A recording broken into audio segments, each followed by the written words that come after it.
Hello everyone, मैं हूं जय तिवारी और आप सभी का मेरे यूट्यूब चैनल पर स्वागत है। आज के इस वीडियो में मैं आप सभी को ऑक्सीडेशन स्टेट और ऑक्सीडेशन नंबर के बारे में बताऊंगा। तो मैं सबसे पहले स्टार्ट करता हूं ऑक्सीडेशन स्टेट के बारे में या ऑक्सीकरण अवस्था के बारे में। तो देखिए, एकदम सिंपल सा डेफिनेशन है कि अगर किसी कंपाउंड को आप ब्रेक डाउन करते हैं तो उसके एलिमेंट के ऊपर जो चार्ज आता है उस एलिमेंट का ऑक्सीडेशन स्टेट वही होता है। आप कह सकते हैं कि जैसे हमने यहाँ पे देखिए NaCl को लिया है, इसको हमने ब्रेक डाउन किया तो यहाँ पे जो सोडियम है इसके ऊपर पॉजिटिव चार्ज आया और यहाँ पे जो क्लोरीन है वो इसके ऊपर निगेटिव चार्ज आया। तो सीधे सीधे तौर पर कहा जा सकता है कि जो सोडियम है वो पॉजिटिव ऑक्सीडेशन स्टेट में है और जो क्लोरीन है वो निगेटिव ऑक्सीडेशन स्टेट में है।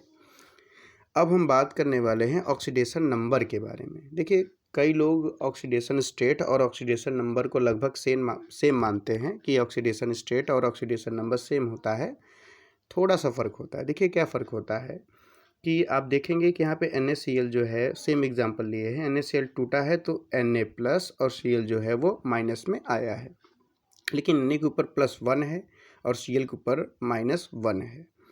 तो यहाँ पे जो 1 और 1 प्लस माइनस में जो 1 1 है वो ऑक्सीडेशन नंबर है। ऑक्सीडेशन नंबर ये बताता है कि कौन से तत्व ने कितने इलेक्ट्रॉन को दिया है या कितने कौन से तत्व ने कितने इलेक्ट्रॉन को लिया है।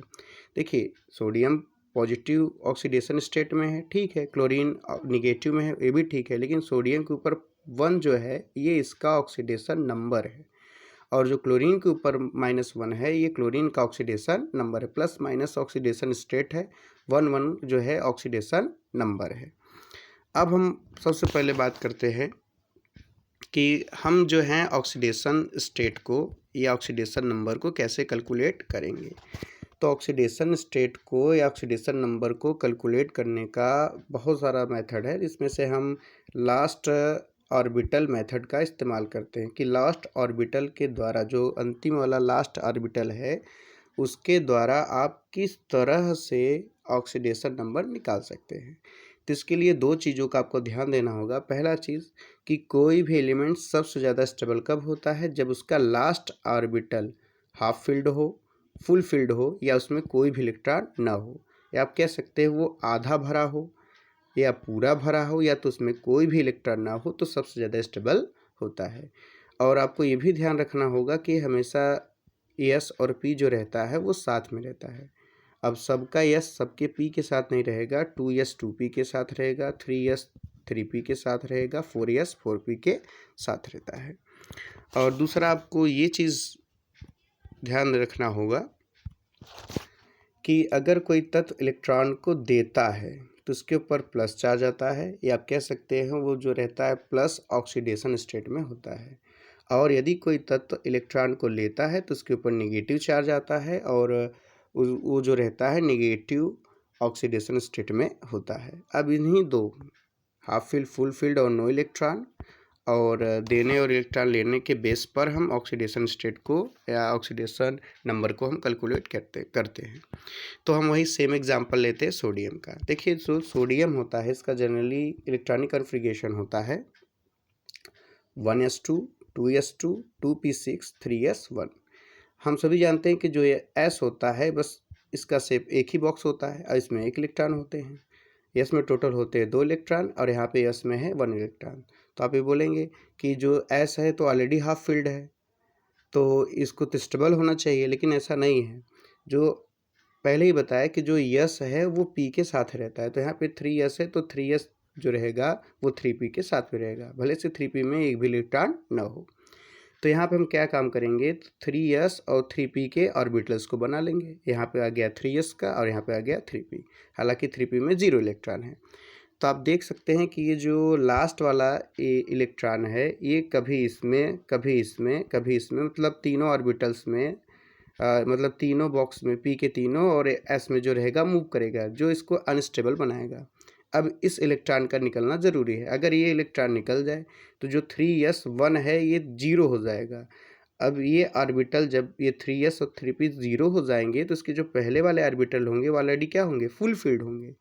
आप यहाँ देखेंगे जो सोडियम है एक इलेक्ट्रॉन को निकाल के अपने आप को स्टेबल किया है, जिसके कारण इसका जो ऑक्सीडेशन स्टेट होता है या प्लस होता है और ऑक्सीडेशन नंबर +1 आता है। नेक्स्ट एग्जांपल हम लेते हैं क्लोरीन का। तो क्लोरीन में आप देखेंगे अगर इसका आप इलेक्ट्रॉनिक कन्फिगरेशन करेंगे तो इसका जो लास्ट ऑर्बिटल होता है वो 3p होता है। अब जो 3p होता है उसमें होते हैं 5 इलेक्ट्रॉन। अब आप देखेंगे कि इसमें ए पूरा भरा है, ये भी पूरा भरा है, जो लास्ट वाला ए है इसमें 1 इलेक्ट्रॉन की आवश्यकता है। अगर ये 1 इलेक्ट्रॉन ले कोई इसको 1 इलेक्ट्रॉन दे दे तो पूरा भर जाएगा।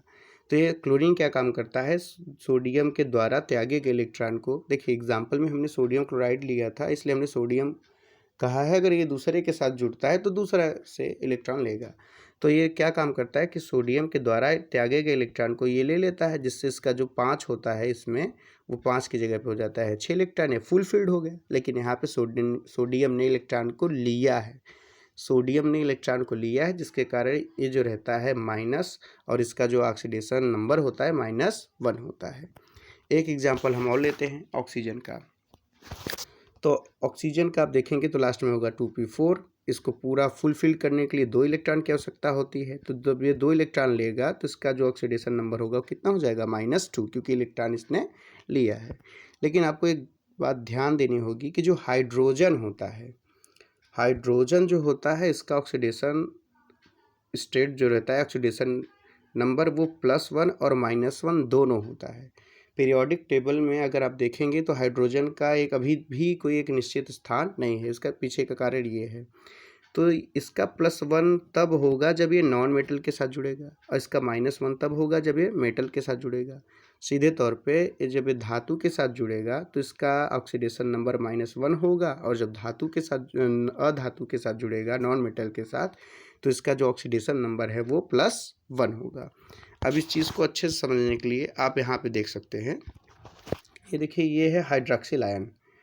ऑक्सीजन का जो ऑक्सीडेशन स्टेट होता है वो होता है -2। कितना होता है -2। तो आप मान के चलिएगा कि यहाँ पे ऑक्सीजन जो है वो -2 है और हाइड्रोजन का होता है +1, क्योंकि यहाँ पे ऑक्सीजन नॉन मेटल है। तो यहाँ पे आप देखेंगे कि +1 और -2 में -1 क्या है, -1 एक तो ज़्यादा है, इसलिए OH पे जो रहेगा -1 आएगा। और यहीं अगर आप दूसरा H2O को देखते हैं तो यहाँ पे हाइड्रोजन होता है +2, एक हाइड्रोजन 1+ तो 2 हाइड्रोजन होता है +2 और ऑक्सीजन का हो जाएगा -2। प्लस माइनस बराबर है, इसलिए जो H2O होता है ये न्यूट्रल होता है। लेकिन अगर आप हाइड्रोनियम आयन को देखते हैं तो हाइड्रोजन का होता है +3, एक हाइड्रोजन का 1+ है तो 3 हाइड्रोजन का +3 होगा और ऑक्सीजन का -2, यहाँ पे प्लस ज़्यादा होगा तो यहाँ पे आ जाएगा +1। अगर वही हम हाइड्रोजन को नॉन मेटल के साथ जोड़ते हैं, मेटल के साथ जोड़ते हैं तो हाइड्रोजन जो रहेगा उसका जो ऑक्सीडेशन नंबर होगा वो किस में होगा, माइनस में होगा।